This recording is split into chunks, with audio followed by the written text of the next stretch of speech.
Hello, boys and girls. Greg from the Scary Spirits podcast here to make you another cocktail. This week's cocktail is called the Useless Vampire. I'm going to start. Shaker with ice. We're going to add 3/4 ounce lemon juice from the plastic lemon. Next, gin, 1.5 ounces.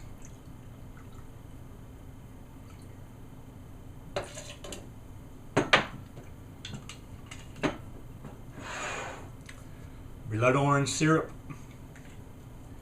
1/2 ounce.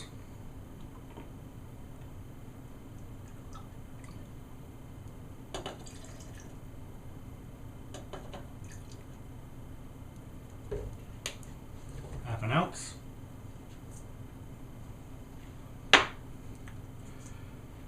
Pomegranate syrup. Again, 1/2 ounce.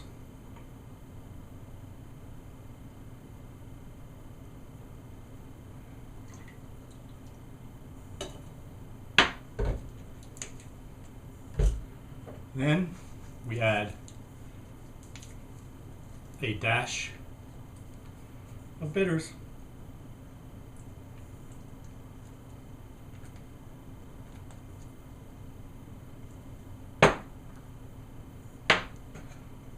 Then we shake.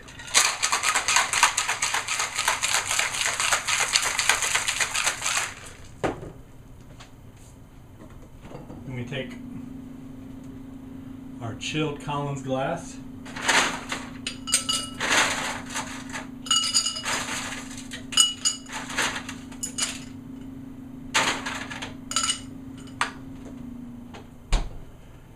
Fill it with ice.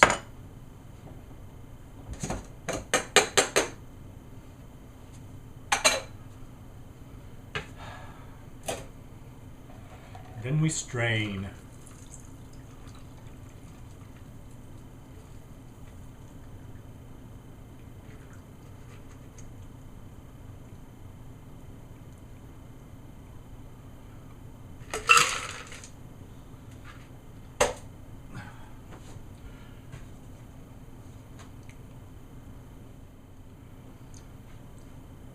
Next, we take a lemon, squeeze it in,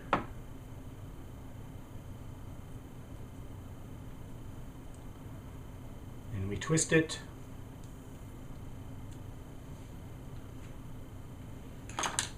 and there you have the Useless Vampire.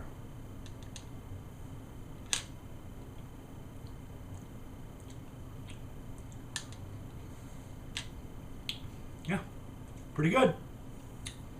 Thanks for watching. Hope you enjoy the podcast. See ya.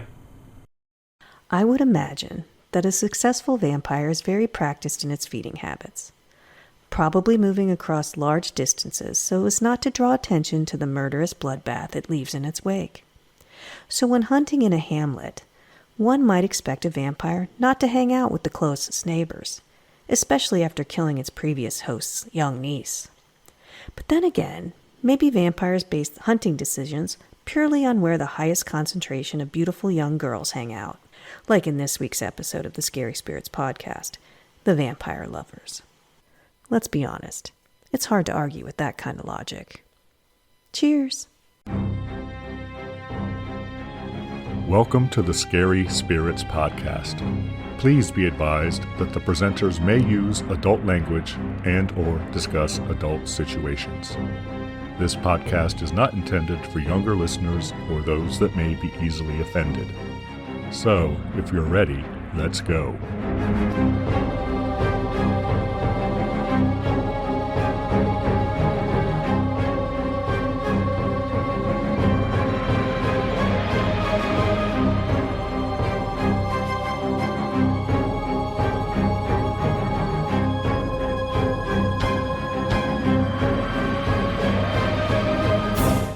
Hi, I'm Greg. Hey, I'm Karen. And welcome to the Scary Spirits Podcast, the podcast that combines the two very different but highly compatible worlds of scary films and alcoholic spirits. What could possibly go wrong? Indeed. How are you, Karen? I've had a day, Greg. Have you? I've had a day. Are you not terrific? Well, seeing you makes it all better. Oh, So there you go. How are you? I'm okay. That's good. Yeah, I would even go as far as good, Karen. I'm good. I bet this movie helped your mood. Yes, it did, Karen. I have my guesses as to which parts of it. Well, don't spoil it. Well, of course not. All in good time. Anything we need to cover from previous episodes, Karen? The addiction, necromancy, anything like that? Not that I can remember. Okay, me either. I think we nailed them. Of course we did. So I believe this week was my choice, was it? Was it not? This was your choice, Greg. Remind us all again why you chose this film. The film I have chosen this week is called The Vampire Lovers, a Hammer film. The Vampire Lovers was released October 4th, 1970, Karen, which was yesterday. Okay, so you do have a tie-in. That's nice. Do. Yes. Yeah. Yeah. So this is another one of them 50 things. How long ago was that, Karen? 52 years? Yes. 52 years ago, celebrating the 52nd anniversary of its release. Karen, that is why I have chosen it. It is a classic. I've heard. I'll try to accept that. I've never seen it, so Well, I have my own. Before I picked it, I couldn't tell you if it was a classic or not, but that's what I had heard. You hear things. People talk. You hear things. I had never heard of this movie. Okay. I was a little misled by the title. I thought it was going to be all hot vampire sex. A romance. Well, between, not really, but not Don't spoil it. No spoiling, but a little disappointed. I thought it was fine. I'm just talking about the title. Oh, okay. It was better than fine, I bet, for you. And I do have a cocktail, Karen. Please tell us what it is. It's called the Useless Vampire. How do you make it? We're going to need 1.5 ounces of gin, 3/4 ounce lemon juice from the plastic lemon, 1/2 ounce blood orange syrup, and 1/2 ounce pomegranate syrup, and a dash of bitters. We're going to put all that in a shaker with ice, Karen, and we're going to shake it. Then we're going to strain it into a Collins glass filled with ice. And we had a lemon twist at the end. You did? I did.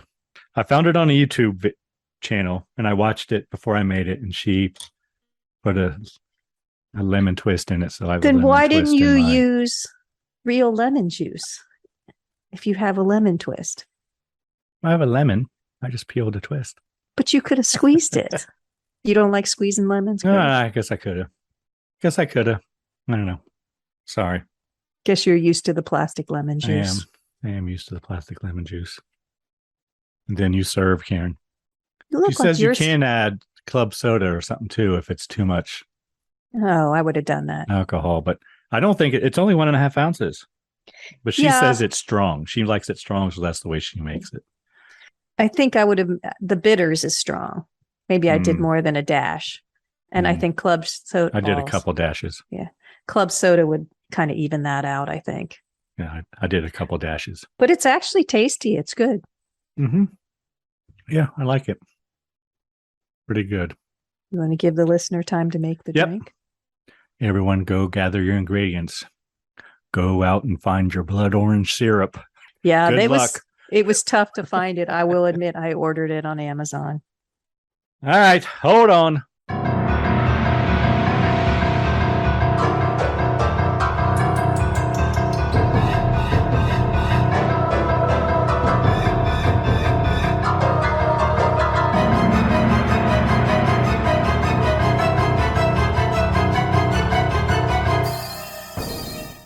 And we're back. Yes, we are. All right, Karen, might you have a brief synopsis for us? I do, but it's not correct. But I find the synopsis before I watch the film. So do I. Tell me a story, Karen. I think we're a match, Greg. A peaceful hamlet in 18th century Eastern Europe is home to a female vampire with lesbian tendencies who ravages the townsfolk. Ravages them. Years earlier, she killed off all of her fellow vampires. That's the part that's not. Yeah, it's not accurate. Adapted from the J Sheridan Le Fanu's Carmilla. Carmilla, which is an 1872 graphic novella, which predates Bram Stoker's Dracula by 26 years. So it's going off folklore then. I guess, yeah. You want to know what a Hamlet is? I would love to know what a Hamlet is. Does it have anything to do with pork, Karen? No, a little pork, a little piece of pork. Hamlet. Yeah, I don't know. Maybe. No, but I looked it up because I know the word and I have an idea of what it means, but I wanted to be sure. It's a small settlement, generally one smaller than a village. Remember when where we grew up was known as a village and not a city? Yes, I do. Those were the days, Karen. So it was a village for a long time. Yeah. Did you look up the word ravages? No. To see what that meant exactly. Okay, just curious. Thank you, Karen, for that brief and Half right. 75% accurate synopsis, I would say. Are you ready to get into it, Karen? Yep. All right. Where did you watch this film, Karen? I watched it on Amazon. I succumbed and did the free Signed trial. up for the free trial. Yes. I did not. I watched it on Daily Motion and it was fucking annoying, Karen. Yeah. See, I know that. That's why I sucked it up. And I almost stopped in the middle and said, I can't do this anymore. I'm gonna sign up for the free trial. But I didn't. Every 5 minutes, Karen. Yep. Every 5 minutes on the clock. There was like and you can't skip 15-second.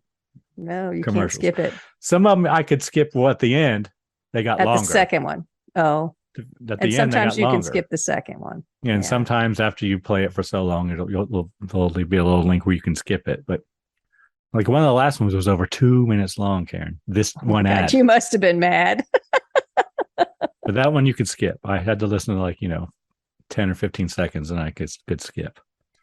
Well, it's not as bad. Well, I watched it on Daily Motion, Karen. Daily Motion. I tried to avoid the Amazon free trial by going to YouTube. Be aware, people.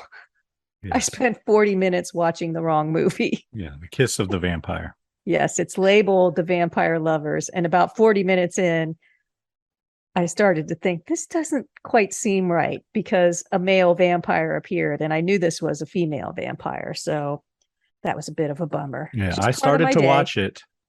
But the very first comment was, this is actually not The Vampire or Lovers. This is Kiss of the Vampire. Yeah, I didn't Still look a good at that. film. I did not look at that until 40 minutes in. And I looked at the comments. And then I had a few swear words and I started over. Yes. Did you enjoy Kiss of the Vampire, Karen? It does look pretty good. Okay, well, you can always choose that later. Or hell, I might. Who knows? I think it's a Hammer. It's a Hammer thing too, right? Yeah, Kiss of the Vampire? Yes, it started off. But the title screen didn't give it away for you, Karen? No, it said, I thought it said The Vampire, but maybe I wasn't. I was gathering my stuff together, so I probably wasn't watching. Perhaps. It was a neat font. I made that note of that. But you didn't bother reading it. Probably not. I don't think I was paying attention. I think I started it and was gathering all my stuff, and then it started with the credits. Whatever. It happens, people. I'm far from perfect. I know it's a shock to Greg, but the rest of you. The hell you say. Dr. Karen, say it ain't so. All right, Karen. So it'll be curious to see if they're different. I don't think they are. I just had to stop every 5 minutes to watch fucking commercials. Well, that's how I watched The Addiction, and I said never again.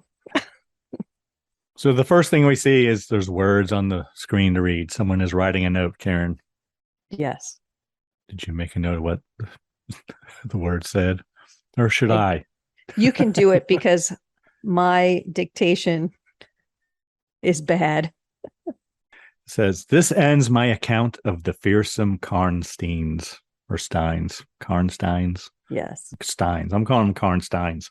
Before God, may we be spared from these supernatural happenings again. Joachim von Hartog. I think that's how you say his name. Yes. And then he places a card over top of that says, in memoriam, Isabella von Hartog, 1775 to 1794. R.I.P. He prays that she is the last one. That's his sister. And we got to a castle, and there was lots of Froggy's Fog. And a full moon. Baron von Hartog gives us a soliloquy, Karen. He does. Did you notice out of his velvet jacket was basically just a doily? You know what a doily? Yeah, it was supposed to be his shirt. His ascot or whatever was a no, doily? His sleeve. Where his sleeve was. Honest to God, it was just a doily stuck in his sleeve. Okay. Didn't just notice like that. My grandmama used to have. And we see a person wearing a shroud spinning around in Froggy's Fog, Karen. So he's kind of narrating as this is going on. Yes. So he's telling us what happened. And as he's speaking, it's being reenacted on the screen. Yes. And we cut to a pub. Correct, Karen, a pub. It's not a cafe, right? It's a pub. Wait, you're skipping all the way to the pub? Hold on. No, a pub. A man goes out to relieve himself. Yes, but he goes through the whole thing about why he steals the shroud. The shroud, because he says the vampire cannot rest properly if they're not wrapped in the shroud. But for some reason, so it looks like he calls it a specter, and it looks like a figure, a person just covered in white gauze, big sheets of white gauze. And then they drop the shroud next to the grave and walk away. And if it's that important, when they walk away, they're still wearing a sheet. Yes, it's the same thing. They're still wearing the same gauzy material. It's flowy, gauzy kind of stuff. But the shroud is left behind. But if it was so important, why would the vampire just leave it there? But anyway, yes, that's what happens. We cut to a pub. See a man walks out the front door to relieve himself right there. I said, there's the red shirt. Is that it? That's red what shirt? You did. Yeah. Red shirted ensign. Yeah. That's what you did back in the day. You just peed out the front door. He like barely stepped out. There wasn't go around the side of the building. Nobody wants to go in a pub that smells like pee when you walk up to the door. And we cut back to the Baron in the cemetery, and he takes the shroud from the ground. Next, we're back at the pub, and the man outside screams. We're inside the pub. We hear him screaming. And people run out to check, and he's bleeding from the neck, Karen. He gone. Well, his girlfriend opens the door. I thought it was a pretty cool scene. Girlfriend? It seemed like it, but was it the pub wench? Maybe. The bar But wench. he's leaning up against the door, so when she opens it, he stands there for a second with his neck all ripped out or bloody. And then falls into the pub. I thought it was kind of would have been better if it was ripped out. Well, yeah. Hammer does not have good blood. It looks like tomatoes. But it looks like tomato soup or something. I don't know. It just doesn't look. You'd think by now they would have gotten better at it. It's 1970, Cameron. Well, still. Next, we cut back to the Baron. He's running through the castle, and I call it a creature.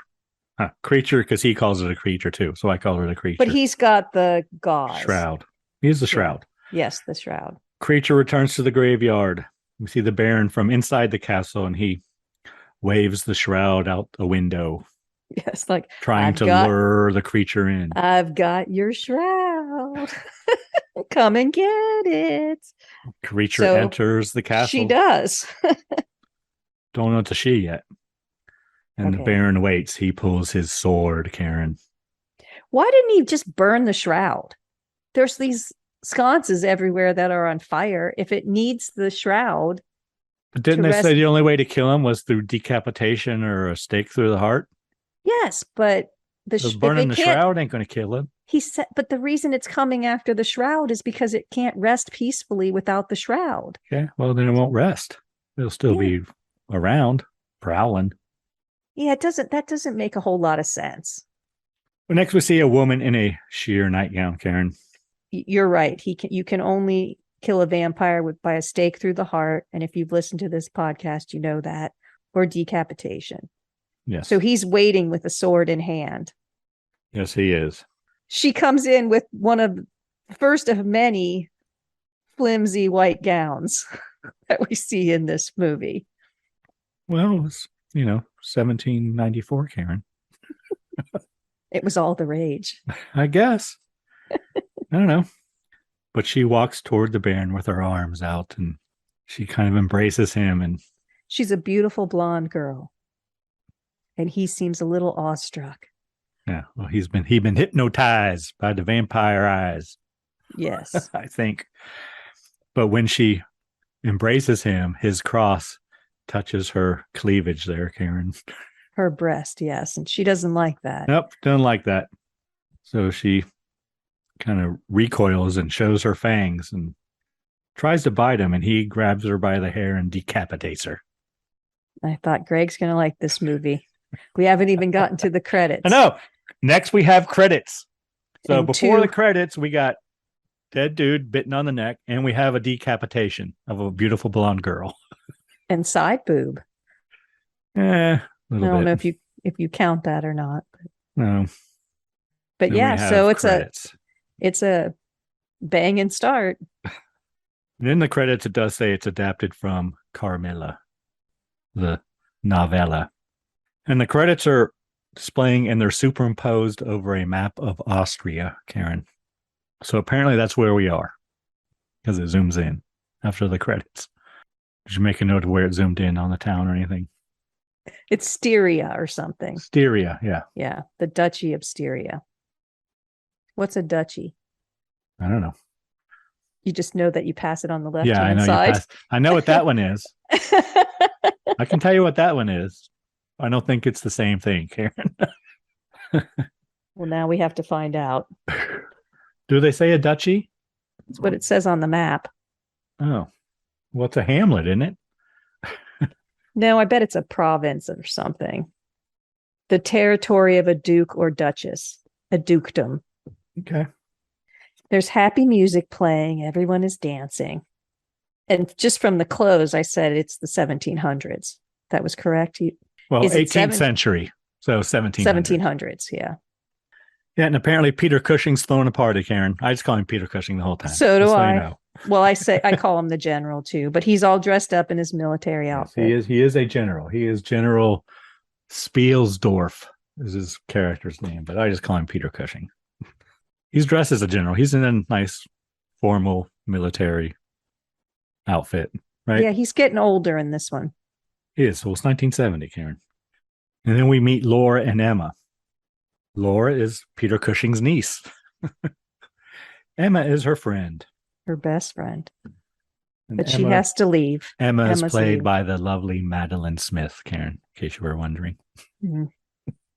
And Emma has to leave, right? But Peter Cushing says that Laura will come visit Emma soon. And she's very happy that her friend will be coming to visit her.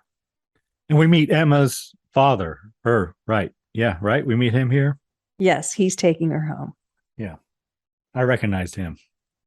He was the young Scrooge in the 1951 Scrooge that we did Oh. over Christmas. Interesting. George Cole is the actor's name. Well, we should just throw this one little thing in here. Laura is dancing with a man who we don't know Yes. his name till later, but his name is Carl. I just call him the boyfriend the whole time. Okay, the boyfriend. But Laura, it seems to be her boyfriend that she's dancing Yes. with. And Emma says, Carl is so handsome. Yes. So they are supposed to He be is pretty young, handsome. right? Are they teenagers, you think? The two Maybe. of them? They seem innocent enough to be teenagers. Yeah. And then the Countess arrives. I said, wow, that is a big house. Did you see the pillars are like 3 stories tall outside of the house? So the Countess arrives with, what does she introduce Marcella as? Was it her daughter or Her daughter in this Okay. one. And every man in the place gets a pitter patter in his heart. Yes, they do. New blood. I wrote the young men are very impressed with the new arrivals. Yes. New blood in the Hamlet. And apparently they're the new neighbors or something, is what we hear. As one of them says he has to go make friends with the neighbors, be neighborly. Yes. Love thy neighbor. Yeah, so he begins dancing with Carmilla or Marcella, while Peter Cushing dances with the Countess. They all dance very well. It's very well choreographed, I thought. But as Marcella is dancing with the young blonde-haired male, I think, Karen, she stares at Laura and her boyfriend, and they talk. Laura says that she's staring at him, but he says that, no, I think she's staring at you. Yeah, and Laura is impressed because every male in the place is staring at. Except for her, Carl. Yes, Carl only has eyes for Laura. Next day, man in a dark outfit, Karen. And a corpsey looking face. Yes, pasty face. Pasty face. Enters and he whispers something to the Countess. And the Countess looks shocked at Yes. whatever he says. And she goes to Peter Cushing and explains that a dear friend of hers is dying and she must leave. And she has to travel all night. Well, he asks, is there anything he can do? She hesitates, but says there is one thing, and asks if Marcella can stay with him on account of it's a very long journey. Yes. So Peter Cushing agrees to watch over Marcella while the Countess leaves to visit her sick friend. So, the Countess rushes out into her carriage. The general sees her off and the band plays on. But then Marcella's missing. She leaves the party and she walks out and she sees the dark-dressed man on horseback. And he smiles, exposing his fangs, Karen. Yes. Next we cut and we see Laura and Marcella walking through gardens, I wrote. Carmilla says to Laura, we're going to be such good friends. Mm-hmm. And Laura says they already are. Mm-hmm. And Carmilla has made her a lovely crown of flowers and foliage. Yes. Says how beautiful she is. Yes, she tells her how beautiful she is. And it's another full moon. There's a lot of full moons in this story. Yeah, we see Marcella looking out the window, and again we see the dude on the horse. Then we cut to Laura in bed, and we have a montage, Karen, of Kat's eyes and Marcella's eyes, it looked like to me. And Laura screams, sits up and screams. Peter Cushing comes running to her room. She says there was a huge cat in her room. It's very dramatic. It was choking her, she says. And of course, her uncle says you were having a nightmare and settles her back in. But he and the maid decide they should probably check on Marcella to be sure she was not scared by Laura's screams. They go to the door and knock, and there's no answer, so they assume she is sleeping, and they leave. I think we've seen that she's not in there. Didn't they show us that? I think so. Her window was open and her bed was empty. Or maybe they do it now. Full moon. Marcella out on the balcony in her sheer nightgown, Karen. Yep. Cut back to Laura, and she's having nightmares. Well, she Tossing can't and sleep turning. from the nightmare. And doctor arrives, and they discover she has anemia. Correct? The general is very concerned. You know, he says she's getting weaker and weaker, and the doctor says it's the girl's fault. She doesn't eat because all girls worry about are their figures. And the doctor says it's anemia, and he's not worried about it at all.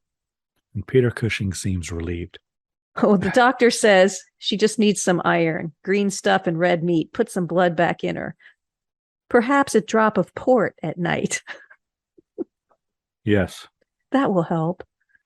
If we see Marcella, and she's wearing what I thought was a very modern-looking green dress. It doesn't look Doesn't- 1700s. Didn't match the period, no. But she is looking over Laura. She's awake during the day, though. Isn't Yeah. this during the day? So Mhm. that was strange to me. But She tells Laura that she will never leave her, and she kisses her on her cheek and then the lips, Karen. Here's where I think there might be lesbian undertones in this film, Karen. you think? Laura says she'd die if Marcella left. And Marcella says she'll never leave her. Next, Laura's boyfriend arrives. Carl, right? He wants to see Laura. But Peter Cushing says Laura doesn't want to see anyone but Marcella. And Peter Cushing says he will be glad when the Countess comes back for her. Yeah, he's getting an odd feeling, I think, in his gut that maybe this isn't the best thing. Yep. And we cut to Laura dreaming again, and she screams. Cut to her boyfriend riding through the woods on his horse. Cut to Laura restless in bed. She's weaker and cold and shivering. Let's cut to the boyfriend getting the doctor for Laura. So he knocks on the door and a light comes on upstairs, and it's the doc in his sleeping cap. Next, we see Laura in bed asking for Marcella. But the maid can't find her. Just then she appears in the room. Yes. She said she was at the chapel praying, Karen. Marcella says to open the curtains now. It is daylight. She is dead. Yeah, it was very cold. Marcella just says Laura is dead. And the Doctor general's arrives. horrified, that she would just say that. The doctor arrives and he feels for her pulse. Then he undoes her nightgown, exposing one bare breast, Karen. And he takes his old-timey stethoscope. That you would have used. Yes. His little horn. So you have to get nice and close. Puts it to her chest. And then he sees 2 small puncture marks on her breast, Karen. And then the general sees the bite marks and the boyfriend sees the marks too. They all notice the marks. And Marcella disappears. She gone. Yeah, he starts screaming her name, the general. Yes. And it's over and over echoing again. through the house. And we're back at this. We see the cemetery and we see a tomb that says Marcella. You can tell it's hers. Yeah, I had to pause it because I couldn't. It was like old English script or something. I had to. At first, I said Rhymstein, but it's not Rhymstein or Rhymstein. It's whatever we said. Karnstein, Marcella Karnstein, 1527 to 1546. And we see Marcella walking through the Froggy's Fog. She's going back to the castle, I think, right? To her home. Oh, and then we cut to Emma, right? And she's crying. Yeah, I thought with her mother, but it's her governess. Governess, yeah. Crying about Laura. And Peter Cushing was going to visit the Baron, dude who was in the beginning of the film, right? Von Hartog. Yep. Yes. I didn't put that together till later. I just thought he left because he couldn't take that his niece had passed away. Then we see a woman carrying a basket, Karen, through the cemetery. Yeah, is she mushroom hunting or what's going on? She is startled and begins running. She drops her basket of fruit, Karen, and loses her fruit? cloak as she's running through the woods. Yes. Yeah, she starts to shed clothing as she runs. Yeah, looks like either Granny or golden delicious apples or pears or something. No, I thought Some it was kind of onions. fruit. Or could have been onions. Shit, I don't know. Then we see a female roll. Well, something's chasing her. We can't see what it is, but the girl takes off running and drops the basket and then starts randomly dropping clothes for reasons we don't know why. Just a cloak. Just one cloak. No, I think her shirt too. No. Parts of it. But she trips and falls. And we see a female roll her over and she screams. And again, we see the man in black on the horse. Cut to Emma and her father riding through the woods in daylight. And they meet a coach carrying the Countess. It's going very quickly. Yeah. And they hit a rut and they crash. The coach does. And the footmen fall off. You can see them jump. Did you notice they jumped? Both of them. And the Countess explains that she has her niece, Carmilla, with her. So this is the same girl who she said earlier was her daughter, but now she's saying is her niece. And has a different name. Emma's father offers to watch over Carmilla while the Countess continues her journey. Because she's saying her brother is very ill and she must go right away. But they're saying that the niece is in shock from hitting a rut. From hitting the rut. She's so delicate. The man introduces himself. Not like you, Morton. Karen. Yeah. I mean, I would have to stop. Delicate like a flower. Next, we cut to Emma trying to learn German. I guess her governess is Yes. trying to teach her German. But Did you learn Carmilla, German? I did. I learned some things. Yes, Karen, I did. You learned, was it in high school? Did you take it after that or not? Took it in high school. Junior Yeah. high and high school, actually. Oh, I only took it in high school. And of I course- liked German though. It's not terrible. I No, mean, it's not terrible. you don't have to have rolling R's or Nope. anything like that I couldn't do. Nope. Of course, Carmilla knows exactly how to say it because she kind of has an accent. Yes, she does. She might be German. And Emma says, German is so difficult. And I wrote, like Barbie, the Barbie that came out and said, math is hard. So she charms her tutor or her governess and says, can they do it tomorrow? Next, we see Emma knocking on Carmilla's door, and Carmilla says, come in.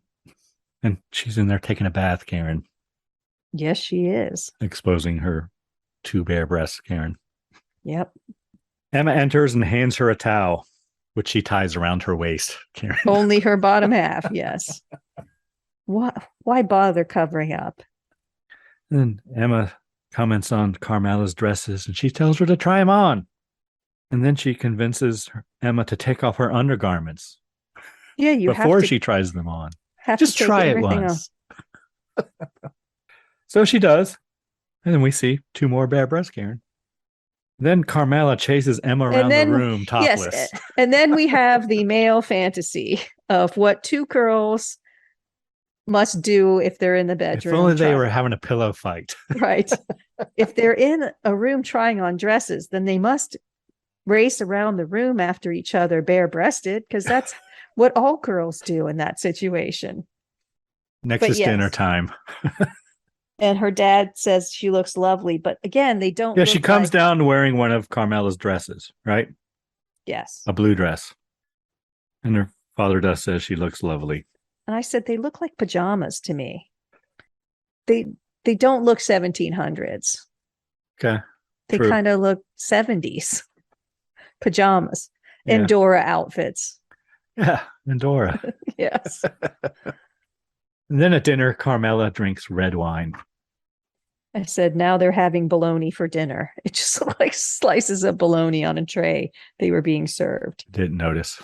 But yes, she has red wine. Next, we cut to Emma having nightmares about It's a- Laura.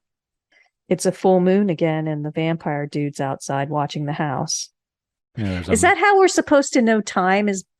I guess. I don't moving? know. But we see She wakes up- montages of Laura and Fangs. And she wakes up and screams. In a very large push-up bra.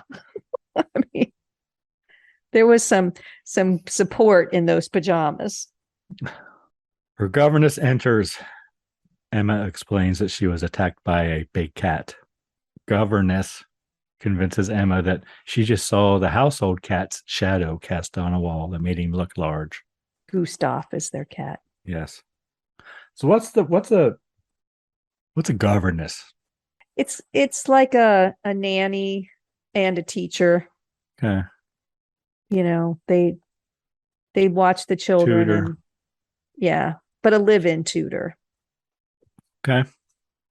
Next, we see There was- Emma's father Sorry. leaving for Vienna.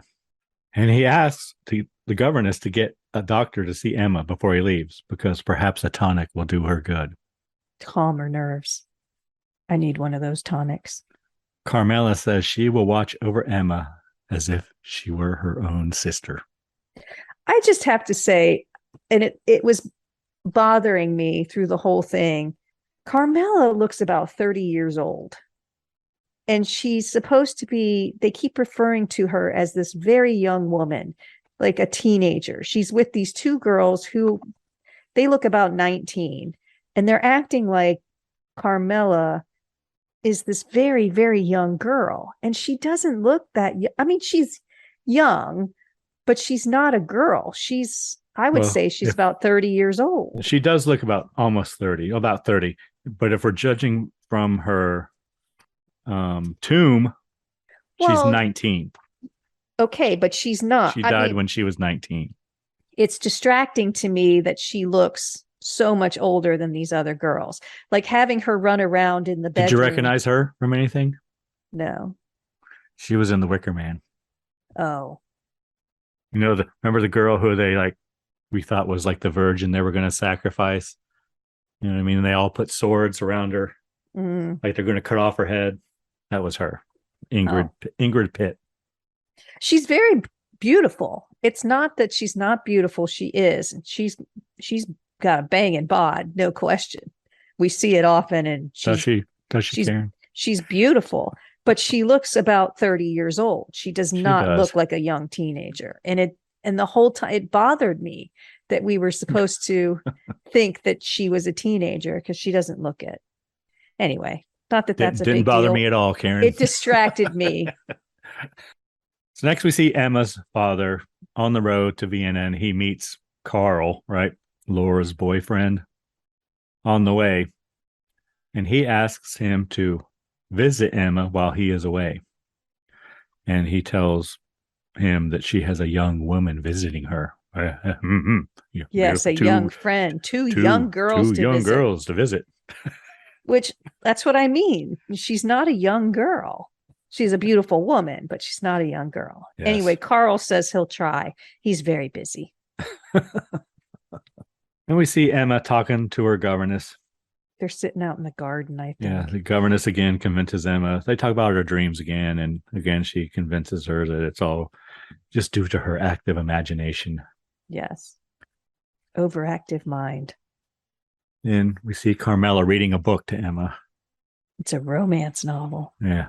And they begin talking about handsome men. And Emma wishes that Carl, Laura's boyfriend, I wrote, would come visit again. Yes, because he's the one who came over to tell him the news that Laura had passed. So she has seen him. So she saw him at the party, thought he was handsome when he told her her best friend had died. And now she wants him to visit again. Yes. And we cut to a full moon. I guess probably Carmilla's looking at the full moon or some shit. And Carmilla tells Emma that she loves her and that she doesn't want anyone to take her away from her. Emma says she hopes to meet a handsome young man someday. Isn't that what everyone wants? Carmilla she doesn't understand why. Carmilla says she wants her to love her all of her life, Karen. The governess enters then and says, all right, enough chit-chat. Time for bed, and sends Carmilla away. Well, Emma says they'll always be friends, but that's not what Carmilla wants. And Emma says, you're jealous. She says, you're jealous. And the governess does walk in on them. Carmilla kisses Emma on the cheek and says, good night. And I said, Carmilla looks older than the governess. She does, actually. She does. Next, we see a girl sleeping in a cottage or a hut or a something or other. I think it's a house in the Hamlet. Okay. And a figure enters. We only see shadows and a hand and an arm. But it looks feminine. Yes. Yeah, she has nails. And she, strokes the face of this girl sleeping or whatever, caresses her. Then we hear the girl screaming and blood coming from her neck. She gone. I think her maid or somebody walks in, her mother or something, and screams. Yes. Finds her. Then we see Carmilla walking through the Froggy's fog again. In her gauzy white gown. Yes. Back to the house, I think. Next day, Carmilla and Emma sitting outside. Emma asks Carmilla why she always sits in the shade. She says the sunlight hurts her eyes. And we see a funeral procession coming, right, Karen? I assume it's for the girl that we just saw get killed. And the church bells are ringing, and it's a procession. Singing in Latin or something. Yeah.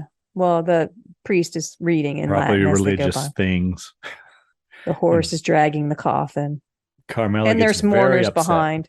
Well, yeah, it's a religious event. She covers her ears and she says she hates funeral. She calls it dreadful noise. And Emma talks about the recent deaths in the town. So much tragedy lately. Yes, and then she apologizes to Carmilla for being so morbid or something. I don't know.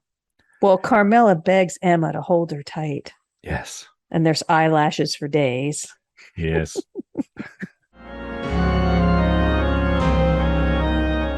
Hello, boys and girls. You know, doing a podcast can be thirsty work. Lucky for you, we have all our drink recipes on our website, scaryspirits.com. And if you want to see how each drink is made, hit up our YouTube channel, Scary Spirits Podcast, and watch me play bartender. I show you how to make every themed drink. Now, back to the show. And we see Carmilla reading to Emma again. There's another full moon. I didn't even make note of them. Like every moon was full, Karen. Yes. But she's reading romance to Emma. So does that mean 30 days have passed or 28 days? I don't know. I don't know if that's what they were trying to show or not. Yep, she's reading to Emma, and Emma begins talking about her dreams again.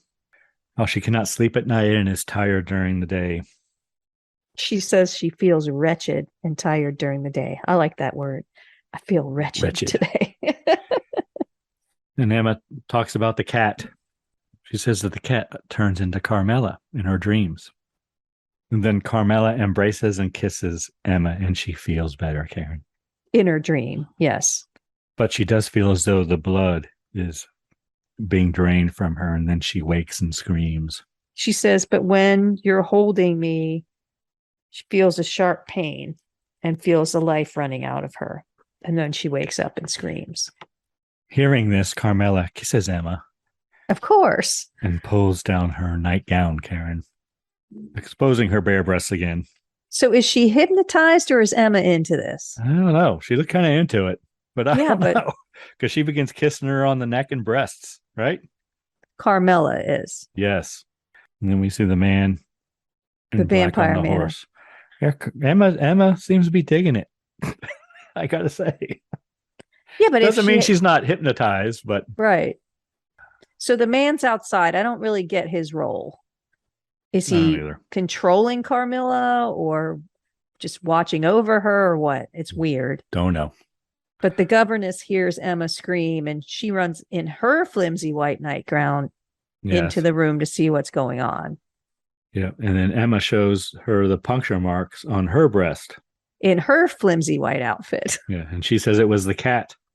Carmilla comes in and says, no, it was my fault. She says it was a brooch that she gave her. Yeah. And she shows the governess. Emma says, no, it was a cat. And then Carmilla shows the governess the brooch. It does have two sharp, pointy things on it, Karen.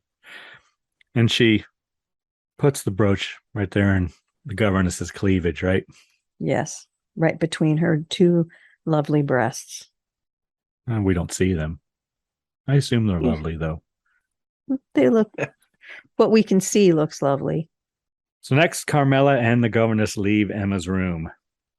And they exchange glances as they're walking out, Karen. They make eyes at each other. And they start to go to their separate rooms. Yes. But then we see the governess entering Carmilla's room. Carmilla beckons her with her eyes. And the governess cannot resist.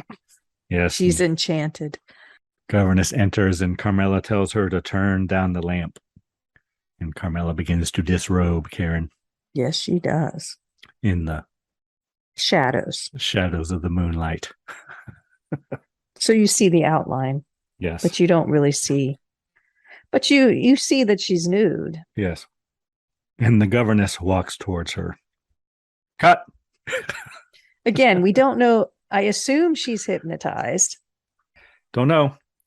Next, we see the governess at breakfast, tearing apart her toast. Yeah, she's not hungry, I guess. And then Laura's boyfriend, Carl, arrives to see Emma. You know, he says that Emma's father asked him to check in on her. Governess tells him that Emma is out at a picnic and she will be gone all day. And Carl asks with her friend. And she says, nope, she is gone.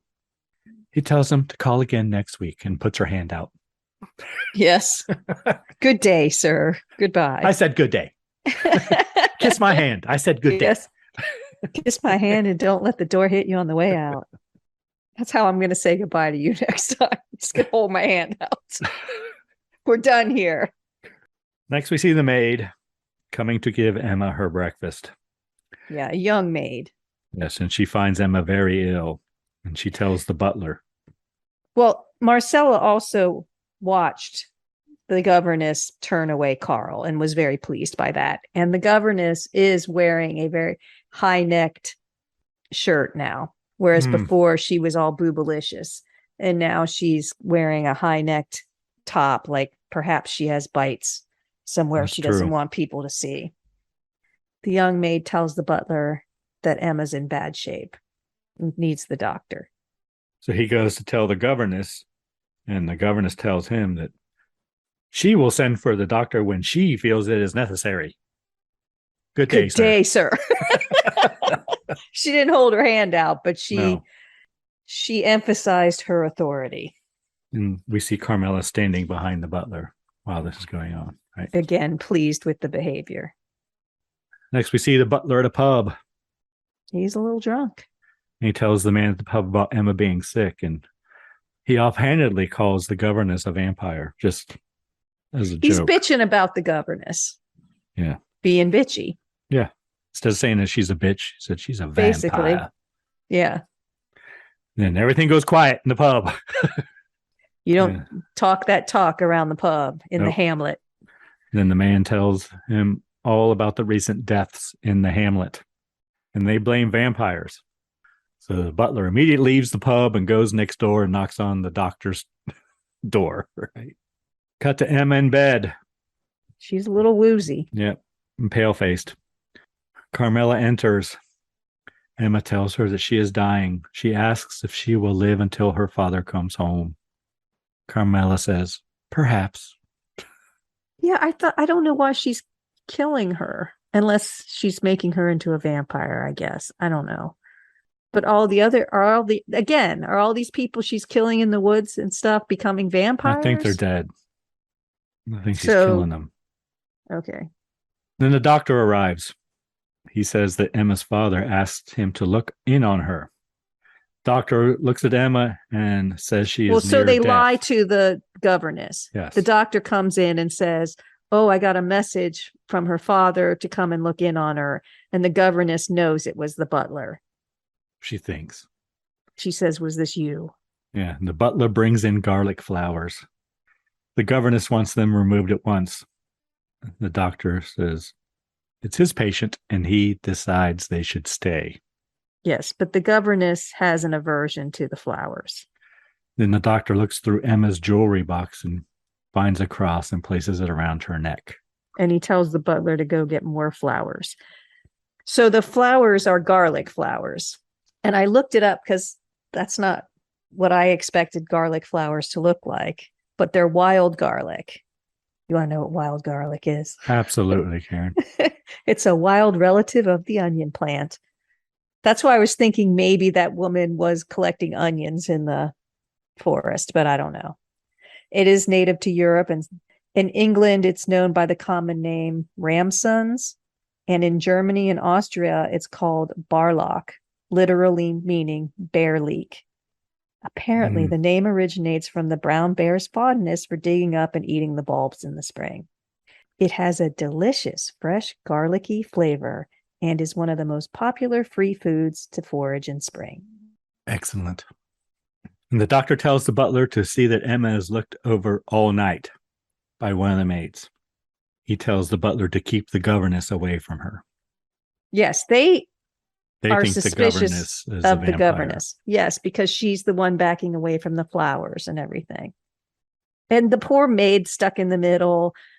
You know, the governess is saying, take the flowers out. The butler is saying, don't remove the flowers under any circumstances. The maid is probably supposed to be like 12 years old or something. Everybody's telling her to do something different. So after the butler and the governess have a little confrontation there with the flowers, Carmilla enters Emma's room and she retreats after seeing the garlic flowers and cross. And the vampire man is outside the house again. And we see the doctor riding through the woods on his horse, riding back to town, Karen. Back to the Hamlet, Greg. The Hamlet, yes. The horse is spooked. It throws the doctor to the ground, and the wind begins to blow. It runs off. Jupiter was its name. Yes. He We see betrayed Carmilla in her sheer nightgown. That's what I have. She attacks the doctor. They do struggle.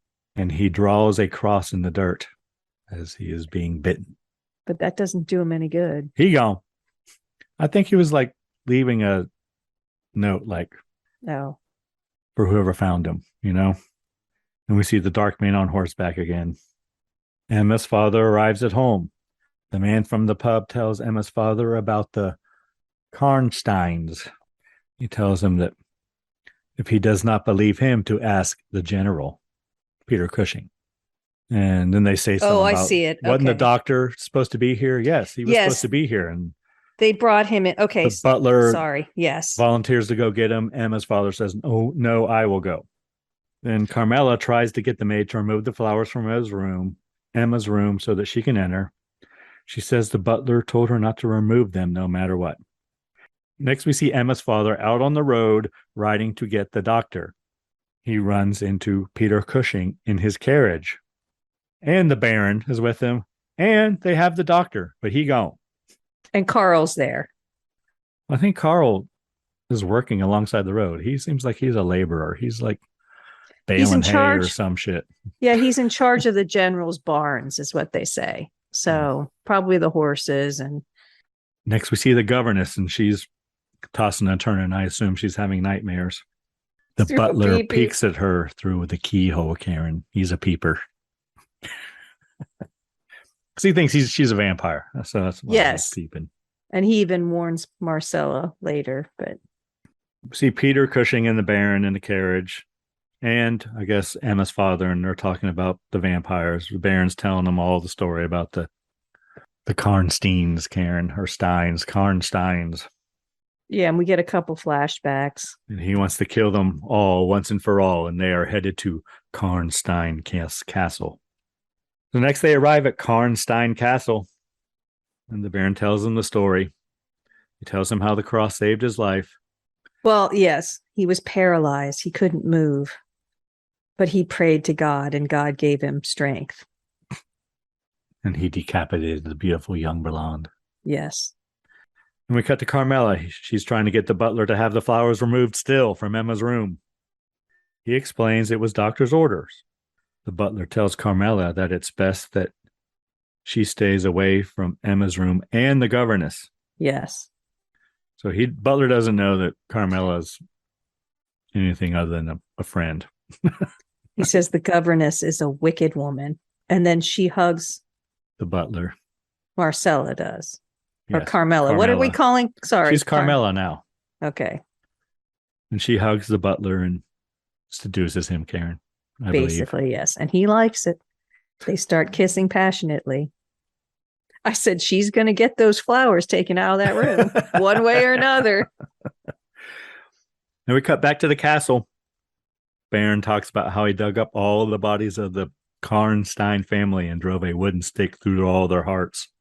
Yeah, and he's showing them pictures of all the evil vampires. Yeah, paintings. Paintings, my bad. Yes, paintings. But he was too exhausted. He worked all night until he could dig no more due to exhaustion. But why would he be doing it at night? Wouldn't they be out and about at night? I don't understand that. That's true. Because he did say he worked all night. Yeah. And I thought, well, they wouldn't be there. Or I don't know. It was odd. Well, this one's a little different because even later they say that she's coming back for a long sleep. So maybe they were asleep for a long time. But okay. they did all have flesh or fresh blood on their mouths.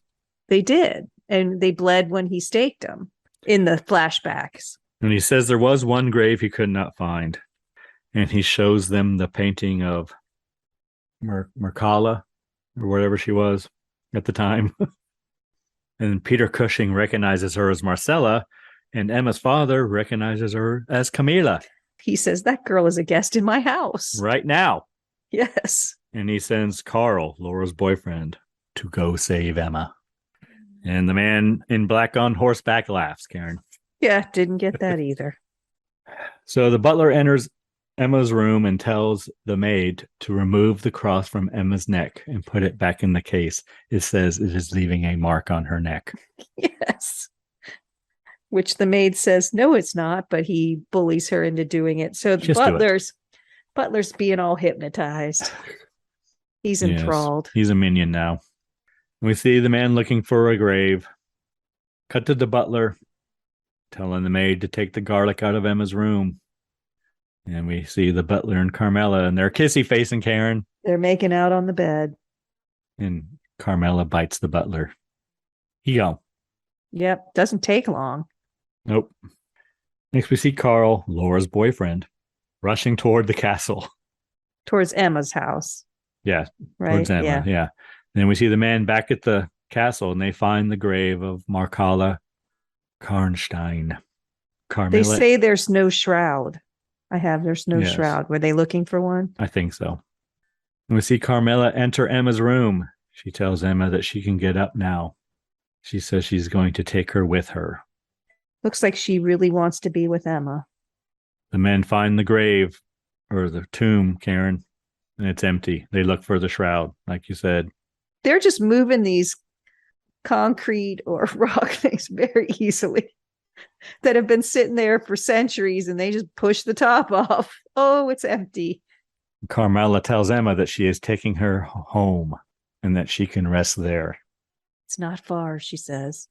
Taking her to her home. And Carl is racing through the woods. Racing through the woods. Then the governess comes out and begs Carmilla to take her with her. I think the governess is enchanted.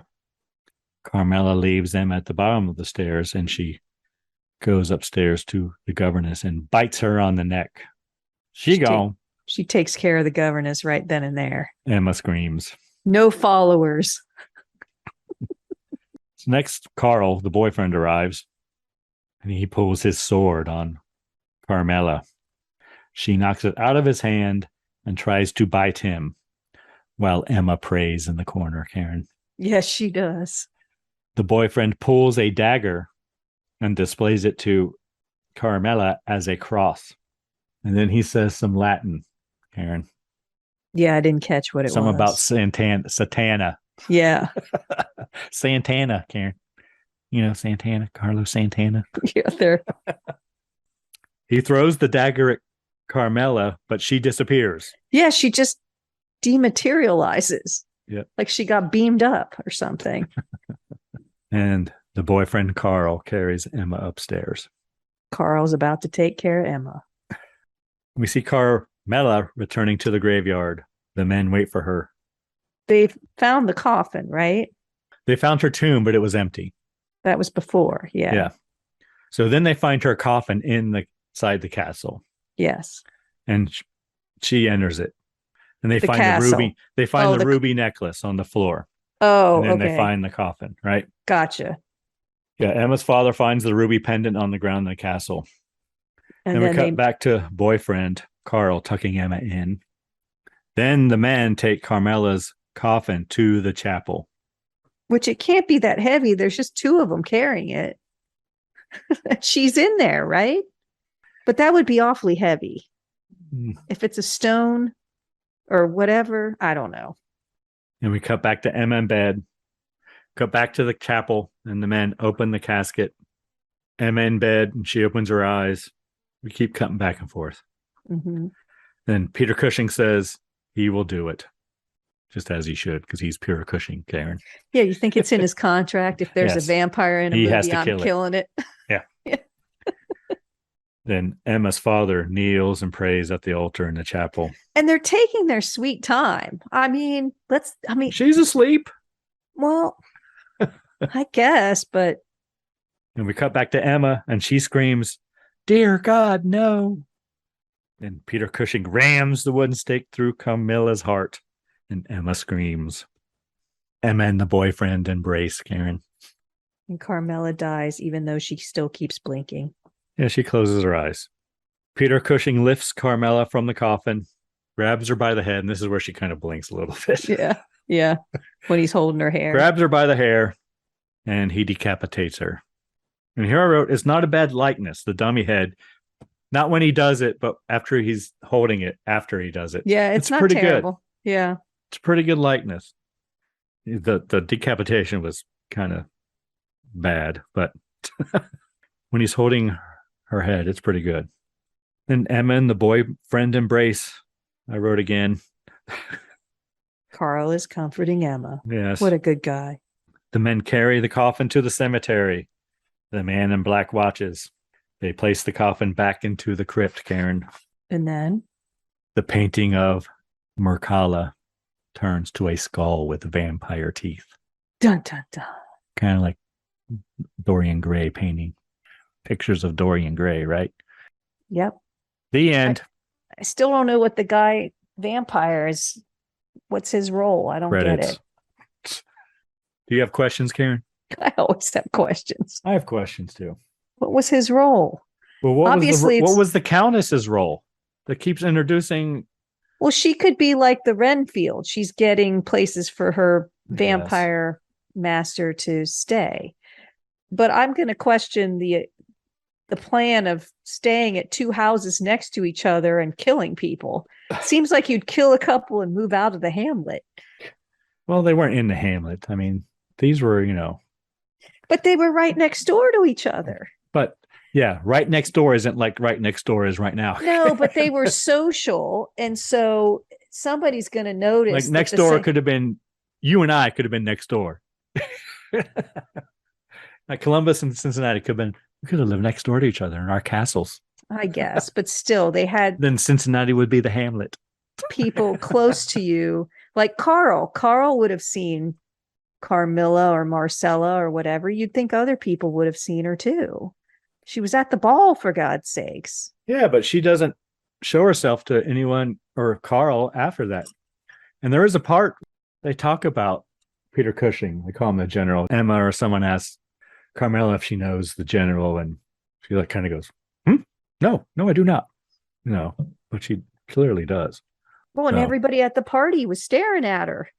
Yeah, but they're all in the hamlet. She don't go to the hamlet. She stays out in the castles. Peter Cushing's house was not in the hamlet. No, neither was Emma's. No, that's why I'm saying they would have friends in common. The only reason that Emma and her dad didn't see Carmilla or Marcella or whoever she was is because they left early. Otherwise, they would have seen her there. That's true. They just happened to not be there. They just happened to leave right before she arrived. But maybe that was on purpose, but I don't know. Yeah. It just seemed a little close for comfort. Like, I think I would spread out my killings if I was a vampire. Okay. I'll remember that. I thought the governess was the prettiest. I kind of like the lovely Madeline Smith, Karen. Is that Emma? That is Emma. All right, Karen, anything you really enjoyed or were pleasantly surprised by? Well, the sets are always good in Hammer films, as we say, and this was no exception. Very nice sets. Indoors, outdoors, woods. I mean, they have multiple sets and they're all good. Costume was pretty good. Yeah, it was a little off of the sometimes. Time. Yeah, it was a little weird sometimes. Even like all the musicians and in the party, everyone was very period dressed and sort of, but there was something about it, and I don't know if it was haircuts or what, but they looked like actors dressing up in period costumes to me. But, hard to say. I will say I like that it was female driven. After the disappointments of the Brides of Dracula, where I thought it was going to be, a female vampire going around ravaging the hamlet, and it wasn't.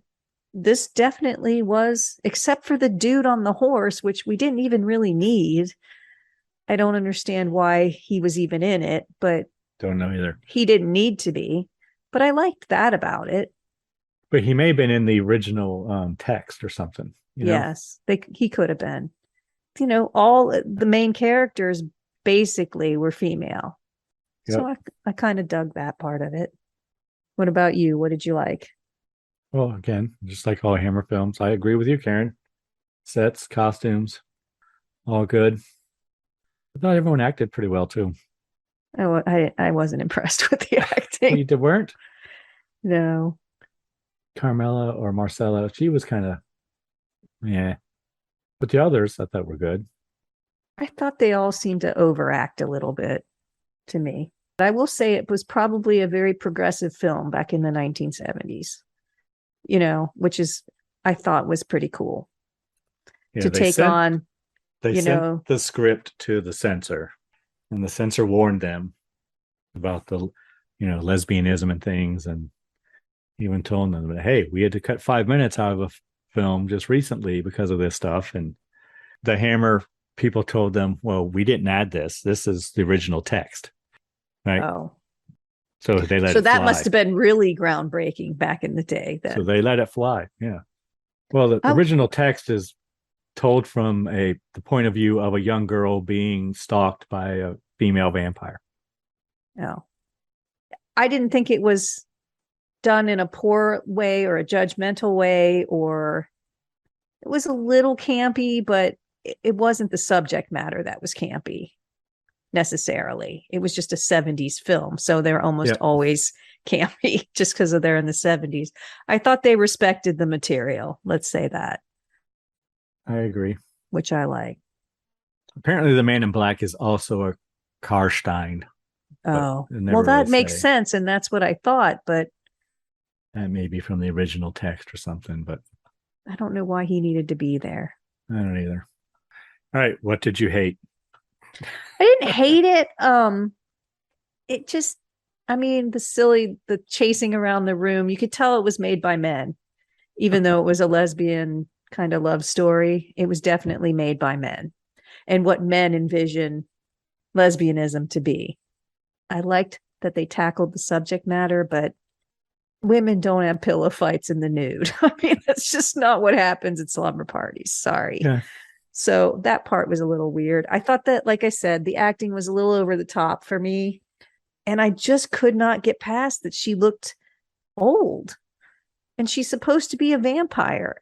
Yeah, that's true. Well, she's whatever age she is when she became a vampire. Well, 19, according to her grave. According to her grave, she's 19. But she's definitely not 19. No. And I found that she's very 19 distracting. With 10 years experience. Yes. She's beautiful. But I just didn't get it. It distracted me through the whole thing. She could have been their mother almost. She's acting like she's their girlfriend. When he was saying, oh, there's 2 young girls back at the house, thinking, no, there's not. Yeah, it's true. She was probably 10 or 12 years older than Carl. I don't know, but I found that distracting. I like that there is sequel potential. The guy was still out there. I don't like when they don't let us know what happens to everyone. Like, she was 33 during the filming of this. She looks 33. She's beautiful good. 30. Yeah, a good 33.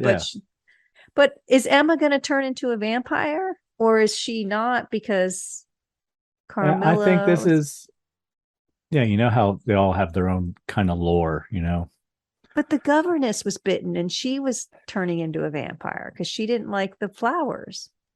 So they started it with that, and then I know, but I kind of get the feeling that the vampire can make whatever their victims be. I guess whatever. Because how can Emma stand the flowers? They can kill them, or they can keep them around for a while and just drain them every now and then, or they can bite them once and make them into a minion or whatever. Yes, I guess, but the governess. I guess it depends on their mood at the time, Karen. Was afraid of the flowers, but Emma, who's been bitten several times, has no problem with the flowers. Yeah. So you're saying it's the intention in the bite? I think so. I don't know. Because you would think that's the only way I can rationalize it. If she was bitten so many times, the cross should have burned when they put it on her. Yeah, if she was a vampire. But the governess is acting like a vampire. So maybe she drained more out of the governess and only little bits out of Emma. Or maybe put more of herself into the governess. I don't know. It's just inconsistent.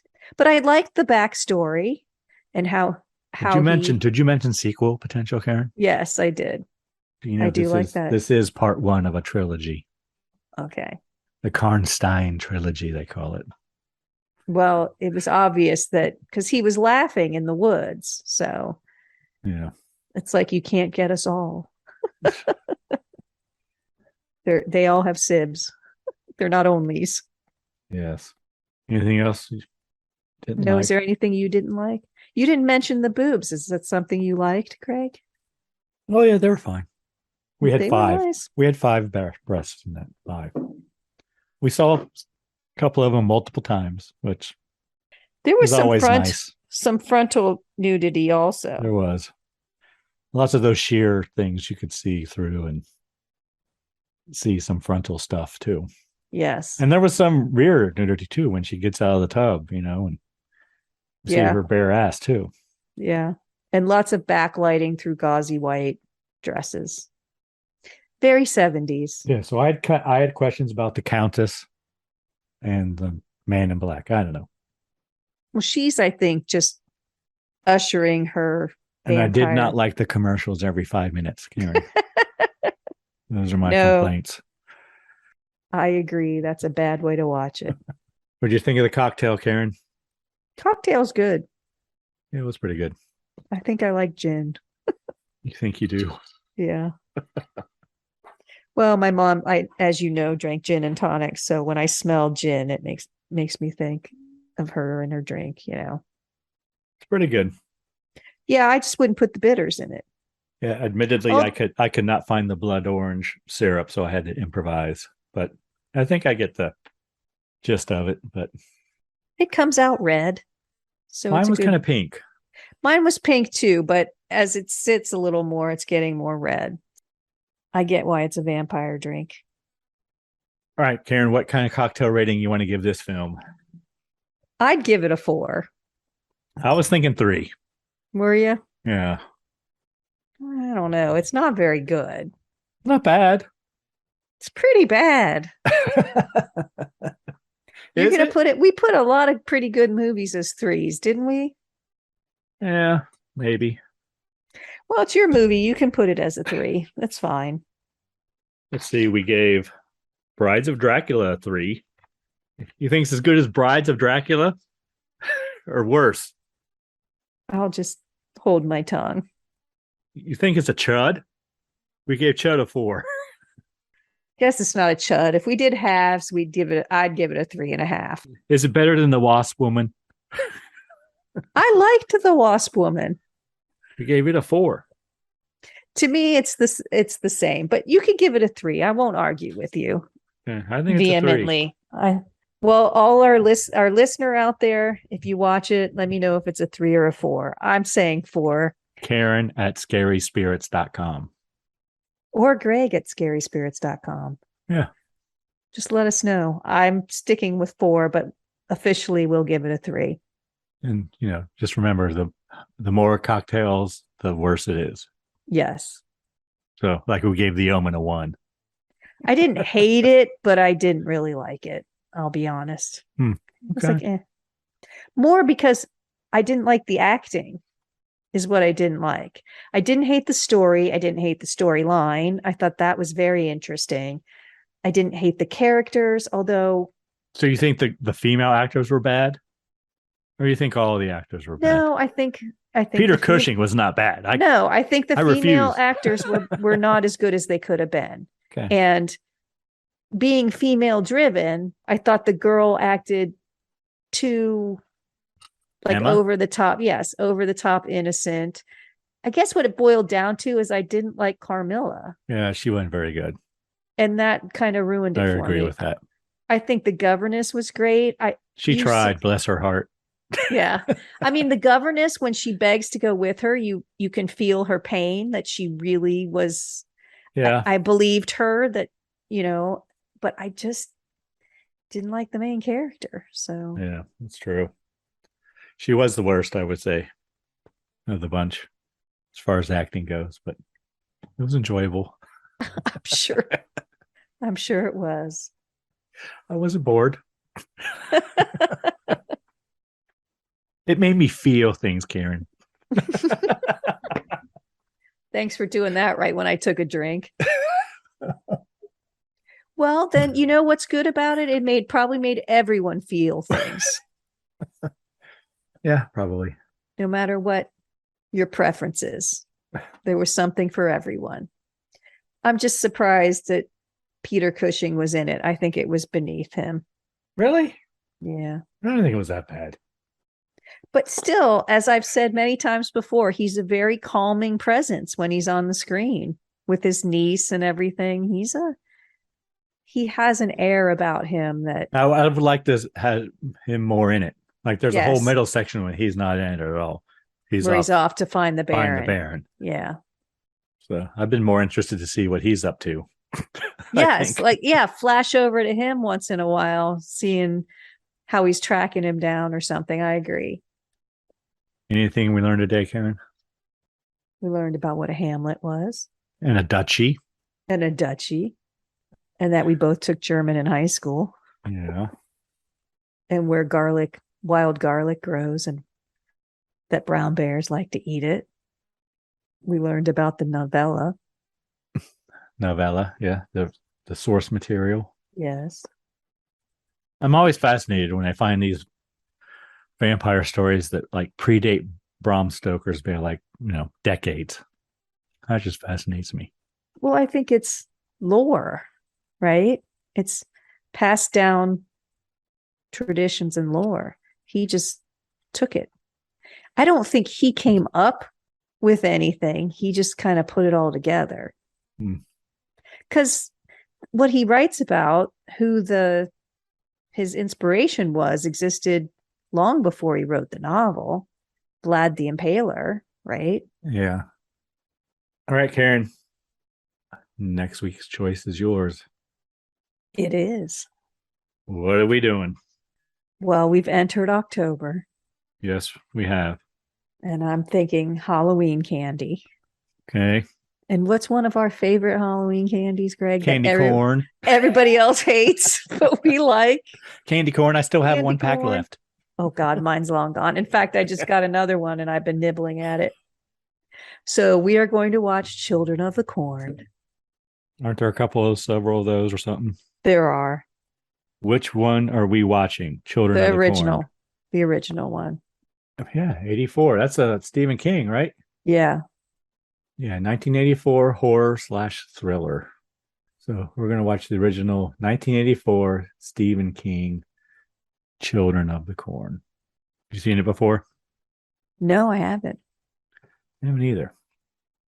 I think I've seen parts clips. of it. Yeah, I've seen clips, but I don't think I've ever seen. Well, I know I haven't seen the whole thing, but I've definitely seen clips of it. Okay. Do we have a cocktail? We do. The candy corn cocktail. And there's a lot of candy corn cocktails. Okay. What are we going to need? You're going to need, well, it says 1 cup of whipped cream flavored vodka. Okay. Half a cup of candy corn, plus more for garnish. So you're going to infuse the vodka with the candy corn. So that's why I think you need so much of it. Okay. And then it says 8 tablespoons of orange juice and 4 tablespoons of whipped cream. Whipped cream vodka. Is that what you said? Yes. I hope they have small bottles of it. Well, we need a cup. So we're going to mix it with. Well, it says in a medium glass bowl, combine the whipped creamed vodka and candy corn, set aside to infuse for 1 to 2 hours. Strain the candy corn solids from the vodka and discard. Okay. Although I think those might be kind of tasty. Yeah, I think I'll be eating them. Add the orange juice to a martini glass. So this one's layered. So you place a spoon backside up against the inside wall of the martini glass and slowly pour 3 tablespoons of the infused vodka over the back of the spoon, making sure the vodka hits the inside. Got it. Before reaching the orange juice. And this will create a layered effect. So you're going to have vodka, orange juice, and then the white whipped cream on the top. And then you enjoy. It's very lovely to look at. It looks like candy corn in a glass if you do it right. And as we well know, I have yet to be able to layer anything. So I don't know if mine will come out, but you are going to need extra time for this to infuse your vodka with your candy corn. Yeah, it's like the day before, maybe. Well, it says 1 to 2 hours. I'll do it the day before. And I'm sure regular or the morning. vodka. Whatever. You know, if you can't find a whipped cream vodka, I'm sure. I might try. I might use my vanilla vodka. Yeah. It's probably very similar. Close, I'm sure. Or I might go buy whipped cream vodka just because. See what it tastes like. And get it home and be vodka. Like, God damn it tastes just like the vanilla vodka. Maybe. but it's from tasty.com. All right, Karen, anyone you need to thank this week? Well, as always, I need to thank our listener, who we started giving assignments to. Tell us, is this movie a 3 or is it a 4? And remember, 4 means it's worse. 3 means it's better. Or hell, someone might think it's a 1. Mm-hmm. Well, possibly. If they really like Carmilla, they'll be like, what is wrong with you, dumbasses? This is a 1. Yeah. Hopefully people will let us know, and we might be able to average out the scores, Karen. Yes. Score it 1 to 4, 1 being the best, 4 being the worst. It could be a 5 to someone. Don't we go to 5, but it's not that high. We've only given one film a 5, I think. Yeah, and I wouldn't have given it a 5, but you were adamant. What about you, Greg? Who do you need to thank? Well, I need to, of course, thank the band Verse 13 for providing all the music in the Scary Spirits podcast, Karen. The music does make the podcast better. It does. All right, Karen, anything else? Please drink responsibly. Yes. Thanks for listening to the Scary Spirits podcast, where the movies might be iffy, but the drinks are always solid. We would love to hear from you. You can find us on Facebook, Instagram, and YouTube at Scary Spirits Podcast, or go to our website, scaryspirits.com. And if you want the direct line, email us at info@scaryspirits.com. If you really want to help us out, leave us a review on Apple Podcasts. And remember, always drink responsibly. See you next week.